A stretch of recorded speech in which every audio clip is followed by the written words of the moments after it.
You know, my best thing landed me in the worst spots, guys. Isolating in my house with the person that treated me the worst and hiding out in my basement so nobody would see me.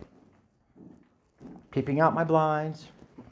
Not showing to work. I'm doing a 50-meter freestyle carpet search. You know, the book says an alcoholic in his cusp is a very unlovely creature. You know, and I like what you read in the doctor's opinion, because let me tell you, my thinking and trying to fight alcoholism or drug addiction is like having a truck in front of me with a chain off the back and it's in my mouth going downhill, and I'm just the whole time. And you know, it's like my iTunes agreement, man. Anybody scroll all the way to the end? We finally just click on I agree, you know, so things stop bothering me. And it comes like that, not with alcohol and drugs, but with everything else as I go along. But see, I had to agree to something new, man, because, or continue the winning streak I was on when I got here. I had to try something unheard of, man. And see, what I agreed to was to use the tools handed me in Alcoholics Anonymous. And those tools keep me grounded in the power greater than myself, which he just read in the doctor's opinion. And you know, guys, comprehension of God is not a requisite for cooperation. Unless I do my third step. Because my very first words are, God, I offer myself to thee. It's over right then for me. And it did that fast.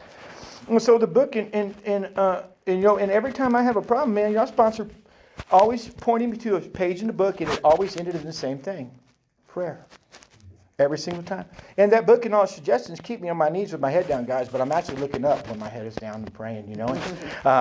You know, in every step 1 through 9, man, it removed the shadow I put down between me and my Creator my whole life. When God became insufficient to handle what I needed to do in my life. And 10 through 12, they keep me in the light, man. And it keeps a God of my understanding sufficient for living my life sober, but not just sober, but happy. You know, because, let's face it, alcohol and drugs, it creates a feeling. And that feeling is so ingrained in my mind that it remembers it more than it remembers God. And that's the days I'm unhappy, guys.